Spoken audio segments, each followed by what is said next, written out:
നിങ്ങളുടെ സന്തോഷത്തിനു വേണ്ടി നിങ്ങൾ നടത്തുന്ന പോരാട്ടങ്ങൾ തന്നെയാണ് നിങ്ങളെ അതിൽ നിന്നും അകറ്റുന്നതെങ്കിലോ? ഒന്ന് ആലോചിച്ചു നോക്കൂ. നമ്മളെപ്പോഴും കേൾക്കാറുള്ളൊരു കാര്യമുണ്ടല്ലേ, ജീവിതമൊരു പോരാട്ടമാണെന്നും കഷ്ടപ്പെട്ടാൽ മാത്രമേ വിജയം നേടാനാകൂ എന്നുമൊക്കെ. പക്ഷേ സത്യത്തിൽ ഈ നിരന്തരമായ പോരാട്ടം നമ്മെ വല്ലാതെ തളർത്തുകയല്ലേ ചെയ്യുന്നത്? ഇന്ന് നമ്മൾ സംസാരിക്കാൻ പോകുന്നത് തികച്ചും വ്യത്യസ്തമായ, നിങ്ങളുടെ ചിന്തകളെ തന്നെ മാറ്റിമറിക്കാൻ സാധ്യതയുള്ളൊരു കിടിലൻ ആശയത്തെക്കുറിച്ചാണ്. യാഥാർത്ഥ്യത്തോട് പൊരുതുന്നത് നമ്മളങ്ങ് നിർത്തുമ്പോൾ ശരിക്കും എന്തായിരിക്കും സംഭവിക്കുക? ഈ പുസ്തകത്തെക്കുറിച്ചുള്ള നമ്മുടെ ഇന്നത്തെ ചർച്ചയിലേക്ക് എല്ലാവർക്കും സ്വാഗതം. ശരി, നമുക്ക് നേരെ വിഷയത്തിലേക്ക് കടക്കാം. വാദ്യം സീലാൻഡിന്റെ അത്യന്തം കൗതുകകരമായ ഒരു ദാർശനിക മാതൃകയായ റിയാലിറ്റി ട്രാൻസ്സർഫിംഗ് ആണ് ഇന്ന് നമ്മൾ പരിശോധിക്കുന്നത്. യാഥാർത്ഥ്യത്തെ എങ്ങനെ നമുക്കനുകൂലമായി യാതൊരു ബുദ്ധിമുട്ടുമില്ലാതെ മാറ്റിയെടുക്കാം എന്നതിന്റെ രഹസ്യങ്ങളിലേക്കാണ് ഈ യാത്ര നമ്മളെ കൊണ്ടുപോകാൻ പോകുന്നത്. ഇന്നത്തെ നമ്മുടെ യാത്ര പ്രധാനമായും ഈ വഴികളിലൂടെയാണ്. ആദ്യം പോരാട്ടമെന്ന മിഥ്യാധാരണയെക്കുറിച്ച് നമ്മൾ നോക്കും. പിന്നെ സ്പേസ് ഓഫ് വേരിയേഷൻസ് അഥവാ സാധ്യതകളുടെ ലോകം എന്ന അടിസ്ഥാന സിദ്ധാന്തവും നമ്മുടെ ഊർജ്ജം ചോർത്തുന്ന പെണ്ടുലങ്ങളെക്കുറിച്ചും മനസ്സിലാക്കും. അതിനുശേഷം അമിത പ്രാധാന്യത്തിന്റെ കെണി എന്താണെന്ന് നോക്കും. ഒടുവിൽ നിങ്ങളുടെ സ്വന്തം യാഥാർത്ഥ്യം നിങ്ങൾക്ക് എങ്ങനെ തിരഞ്ഞെടുക്കാമെന്നും നമ്മൾ ചർച്ച ചെയ്യും. അപ്പോൾ നമ്മുടെ ആദ്യത്തെ വിഷയത്തിലേക്ക് വരാം. പോരാട്ടമെന്ന മിഥ്യാധാരണ. എല്ലാം കൈവിട്ടു പോകുന്ന, എന്തു ചെയ്താലും ശരിയാവാത്ത ഒരു ദിവസത്തെക്കുറിച്ചൊന്ന് ഓർത്തു നോക്കിയേ. രാവിലെ ഭയങ്കര ദേഷ്യത്തോടെ ഉണരുന്നു, കുടിക്കാൻ വെച്ച കാപ്പി താഴെ വീഴുന്നു, പുറത്തിറങ്ങുമ്പോൾ തന്നെ ചളിയിൽ ചവിട്ടുന്നു.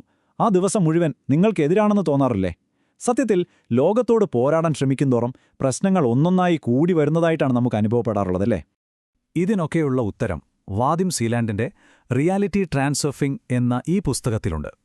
പുസ്തകത്തിന്റെ തുടക്കത്തിൽ തന്നെ നിരാശാജനകമായ നമ്മുടെ ദൈനംദിന ജീവിതത്തെ അദ്ദേഹം ഒരു റൗലറ്റ് ഗെയിമിനോടാണ് ഉപമിക്കുന്നത്. നമ്മൾ ചിലപ്പോൾ ഭാഗ്യം കൊണ്ട് ഒന്നോ രണ്ടോ തവണ വിജയിച്ചേക്കാം.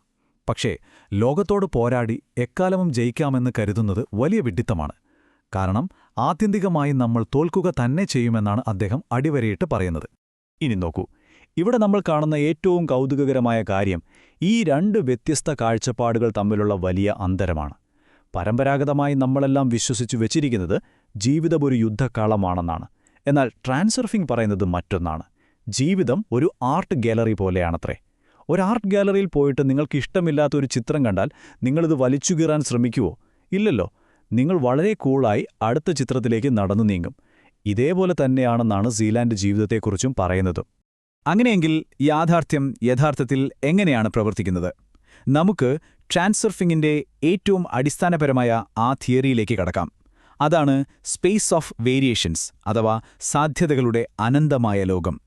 എന്താണ് ഈ സ്പേസ് ഓഫ് വേരിയേഷൻസ് എന്ന് ചോദിച്ചാൽ, യാഥാർത്ഥ്യത്തിന്റെ വലിയൊരു കോർഡിനേറ്റ് ശൃംഖലയോ ടെംപ്ലേറ്റോ ആണെന്ന് പറയാം.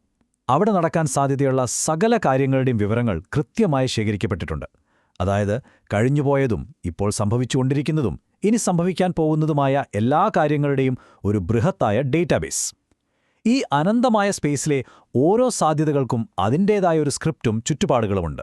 വളരെ വളരെ പ്രധാനപ്പെട്ട ഒരു കാര്യമാണ് നമ്മളിനി പറയാൻ പോകുന്നത്. ഈ അനന്തമായ സ്പേസിൽ നിങ്ങളുടെ ഇപ്പോഴത്തെ യാഥാർത്ഥ്യമെന്നത് വെറുമൊരു ട്രാക്ക് മാത്രമാണ്. നിങ്ങളുടെ ചിന്തകളുടെ ഊർജ്ജമാണ് ഈ ട്രാക്കിനെ പ്രകാശിപ്പിച്ചു നിർത്തുന്നത്. ഒന്ന് ചിന്തിച്ചു നോക്കൂ. ഇരുണ്ടൊരു കാട്ടിൽ നിങ്ങളൊരു ടോർച്ചടിക്കുമ്പോൾ വെളിച്ചം വീഴുന്ന ഭാടം മാത്രമല്ലേ നമ്മൾ കാണുകയുള്ളൂ? അതുപോലെ തന്നെ നിങ്ങൾക്ക് നിലവിലുള്ള ട്രാക്കിനെ മാറ്റിമറിക്കാൻ കഴിയില്ല. അതവിടെ തന്നെ കാണും. എന്നാൽ നിങ്ങളുടെ ചിന്തകളുടെ ഊർജ്ജം മാറ്റി നിങ്ങൾക്കാവശ്യമുള്ള മറ്റൊരു മികച്ച ട്രാക്കിലേക്ക് വെളിച്ചം വീശാൻ നിങ്ങൾക്ക് തീർച്ചയായും സാധിക്കും. അതാണ് ട്രാൻസ്സർഫിംഗ്. നമ്മളീ പറഞ്ഞ പോലെ നമ്മുടെ ചിന്തകളെ മാറ്റി മറ്റൊരു ട്രാക്കിലേക്ക് പോകുന്നതിന് ചില തടസ്സങ്ങളൊക്കെയുണ്ട്. നമ്മുടെ ദൈനംദിന ജീവിതത്തിൽ ഒളിഞ്ഞിരുന്ന നമ്മുടെ ഊർജ്ജം മോഷ്ടിക്കാൻ ശ്രമിക്കുന്ന ചില വില്ലന്മാരുണ്ട്. അവരെക്കുറിച്ച് നമുക്കിനി സംസാരിക്കാം. ഈ വില്ലന്മാരെയാണ് നമ്മൾ പെണ്ടുലങ്ങൾ എന്ന് വിളിക്കുന്നത്. ഇത് വളരെ ഗൗരവമായി മനസ്സിലാക്കേണ്ട ഒന്നാണ് കേട്ടോ. ഒരു കൂട്ടം ആളുകൾ ഒരേ ദിശയിൽ ചിന്തിക്കുമ്പോഴാണ് ഇത്തരം പെണ്ടുലങ്ങൾ രൂപപ്പെടുന്നത്. വാർത്താ ചാനലുകൾ, രാഷ്ട്രീയ പാർട്ടികൾ, സോഷ്യൽ മീഡിയ ട്രെൻഡുകൾ, എന്തിന് നമ്മൾ ജോലി ചെയ്യുന്ന ഓഫീസ് വരെ ഇത്തരം പെണ്ടുലങ്ങളാകാം. ഇവയ്ക്ക് ജീവൻ നിലനിർത്താൻ നിങ്ങളുടെ ഊർജ്ജം അത്യാവശ്യമാണ്. അനുകൂലിക്കുന്നവരിൽ നിന്നും എതിർക്കുന്നവരിൽ നിന്നും ഇവ ഒരുപോലെ ഊർജ്ജം വലിച്ചെടുക്കും. ശരിക്കും പറഞ്ഞാൽ നമ്മുടെ ഊർജ്ജം കുടിക്കുന്ന എനർജി വാമ്പയറുകളെ പോലെയാണ് ഇവ പ്രവർത്തിക്കുന്നത്. ഇതെങ്ങനെയാണ് സംഭവിക്കുന്നതെന്ന് ഈ ലളിതമായ ചക്രത്തിൽ നിന്നും നമുക്ക് മനസ്സിലാക്കാം. ആദ്യം എന്ത് സംഭവിക്കും? ഒരു മോശം വാർത്തയോ അല്ലെങ്കിൽ ഒരു തർക്കമോ വഴി പെൻഡുലം നിങ്ങളെ പ്രകോപിപ്പിക്കും. സ്വാഭാവികമായും നിങ്ങൾ ഭയമോ ദേഷ്യമോ ഒക്കെയായി വൈകാരികമായി പ്രതികരിക്കും, അല്ലേ? അപ്പോൾ പെൻഡുലം വളരെ സമർത്ഥമായി നിങ്ങളുടെ ഊർജ്ജം ചോർത്തുകയും നിങ്ങളെ കൂടുതൽ പ്രശ്നങ്ങളുള്ള ഒരു നെഗറ്റീവ് ട്രാക്കിലേക്ക് വലിച്ചിടുകയും ചെയ്യുന്നു. അങ്ങനെ അറിയാതെ തന്നെ നിങ്ങൾ ആ വലയിൽ കുടുങ്ങുകയാണ്. ഇവിടെ കൊടുത്തിരിക്കുന്ന ഈ കാര്യങ്ങളാണ് നമ്മൾ പ്രധാനമായും ഒഴിവാക്കേണ്ടത്. നിങ്ങളൊരു പെൻഡുലത്തെ വെറുക്കുകയോ അതിനോട് ദേഷ്യപ്പെടുകയോ ചെയ്യുമ്പോൾ നിങ്ങൾ വിചാരിക്കുന്നത് നിങ്ങൾ അതിനോട് പോരാടുകയാണെന്നാണ്. എന്നാൽ യഥാർത്ഥത്തിൽ നിങ്ങൾ അതിന് കൂടുതൽ ഊർജ്ജം നൽകുകയാണ് ചെയ്യുന്നത്. അപ്പോൾ ഇവയെ തോൽപ്പിക്കാൻ എന്താണ് വഴി? ഒരേയൊരു മാർഗ്ഗമേയുള്ളൂ: അവയെ പൂർണ്ണമായും അവഗണിക്കുക. നിങ്ങൾ പ്രതികരിക്കാതിരിക്കുമ്പോൾ പെൻഡുലത്തിന് നിങ്ങളിൽ പിടിച്ചു നിൽക്കാൻ കഴിയില്ല. അതിന് ഊർജ്ജം കിട്ടാതെ വരികയും അത് ശൂന്യതയിലേക്ക് വീണു പോവുകയും ചെയ്യും. ശരി, പെൻഡുലങ്ങൾ പുറത്തുനിന്നുള്ള തടസ്സങ്ങളാണെന്ന് നമ്മൾ കണ്ടു. എന്നാൽ നമ്മൾ തന്നെ സ്വയം സൃഷ്ടിക്കുന്ന ഒരു ആന്തരിക തടസ്സവുമുണ്ട്. നമ്മുടെ ഏറ്റവും വലിയ ലക്ഷ്യങ്ങളെ രഹസ്യമായി തകർക്കുന്നത് ഈ കെണിയാണ്. 4ാമത്തെ വിഷയം അതാണ്: അമിത പ്രാധാന്യത്തിന്റെ കെണി. നമ്മൾ ഒരു കാര്യത്തിന്, അതൊരു ജോലിയാകാം, ബന്ധങ്ങളാകാം, പണമാകാം, അതിന് അമിതമായി പ്രാധാന്യം കൊടുക്കുമ്പോൾ അവിടെ എക്സസ് പൊട്ടൻഷ്യൽ അഥവാ അമിതമായ ഊർജ്ജം രൂപപ്പെടുന്നു. പ്രകൃതിയുടെ ഒരു സ്വഭാവം എന്താണെന്ന് വെച്ചാൽ അതിന് ഈ അസന്തുലിതാവസ്ഥ ഒട്ടും ഇഷ്ടമല്ല. അതുകൊണ്ട് പ്രകൃതിയിലെ ബാലൻസിംഗ് ശക്തികൾ അവിടെ ഇടപെടുകയും സന്തുലിതാവസ്ഥ തിരികെ കൊണ്ടുവരാൻ ശ്രമിക്കുകയും ചെയ്യും. അതായത്, നിങ്ങളൊരു ലക്ഷ്യത്തിനായി അതിയായി ഭ്രാന്തമായി ആഗ്രഹിക്കുമ്പോൾ ഒന്നുകിൽ ഈ പ്രകൃതി ശക്തികൾ നിങ്ങളെ ആ ലക്ഷ്യത്തിൽ നിന്ന് അകറ്റും, അല്ലെങ്കിൽ സന്തുലിതാവസ്ഥയ്ക്കായി നിങ്ങളെ ഒരു കൊക്കയിലേക്ക് തള്ളിയിടും. വിരോധാഭാസമായി തോന്നാം, പക്ഷേ അതാണ് സത്യം. അതുകൊണ്ട് ഒരു കാര്യം വളരെ വ്യക്തമായി മനസ്സിലാക്കുക: വെറുതെ സ്വപ്നങ്ങൾ കാണുന്നതുകൊണ്ട് കാര്യമില്ല. ലക്ഷ്യത്തോടുള്ള അമിതമായ ആകാംക്ഷയും അത് കിട്ടിയില്ലെങ്കിൽ എനിക്ക് ജീവിക്കാൻ കഴിയില്ല എന്ന ചിന്തയും തീർച്ചയായും ഉപേക്ഷിക്കണം. പ്രാധാന്യത്തിന്റെ ഭാരമില്ലാത്ത ശുദ്ധമായ ഉദ്ദേശം അല്ലെങ്കിൽ ഇന്റൻഷൻ മാത്രമാണ് നിങ്ങളുടെ ആഗ്രഹങ്ങളെ യാഥാർത്ഥ്യമാക്കാനുള്ള ഒരേയൊരു വഴി. അടുത്തുള്ള കടയിൽ പോയൊരു പത്രം വാങ്ങാൻ പോകുന്ന ലാഘവത്തോടെ വേണം നിങ്ങളുടെ ലക്ഷ്യത്തിലേക്ക് നിങ്ങൾ നടന്നു നീങ്ങാൻ. ഈ ദാർശനിക കാര്യങ്ങളെല്ലാം നമ്മളിപ്പോൾ മനസ്സിലാക്കിയല്ലോ. ഇനി ഇതൊക്കെ നമ്മുടെ ദൈനംദിന ജീവിതത്തിൽ എങ്ങനെ പ്രായോഗികമായി ഉപയോഗിക്കാം എന്ന് നോക്കാം. അവസാന ഭാഗമായ നിങ്ങളുടെ യാഥാർത്ഥ്യം തിരഞ്ഞെടുക്കുക എന്നതിലേക്ക് നമുക്ക് കടക്കാം. ഇവിടെ കാണുന്ന ഈ 3 ലളിതമായ ഘട്ടങ്ങൾ ശ്രദ്ധിക്കുക. ഇനി മുതൽ ലോകത്തോട് ചോദിക്കുന്നതും വാശിപിടിക്കുന്നതും പോരാടുന്നതും അങ്ങ് നിർത്തുക. ഒന്നാമതായി, എന്തിനോടുമുള്ള അമിത പ്രാധാന്യം ഒഴിവാക്കി മനസ്സ് ശാന്തമാക്കുക. രണ്ടാമതായി, നിങ്ങളെ വെറുതെ പ്രകോപിപ്പിക്കുന്ന പെൻഡുലങ്ങളെ പൂർണ്ണമായും അവഗണിക്കുക. നിങ്ങളിങ്ങനെ ചെയ്യുമ്പോൾ കാര്യങ്ങൾ വളരെ സുഗമമായി ഒഴുകാൻ തുടങ്ങും.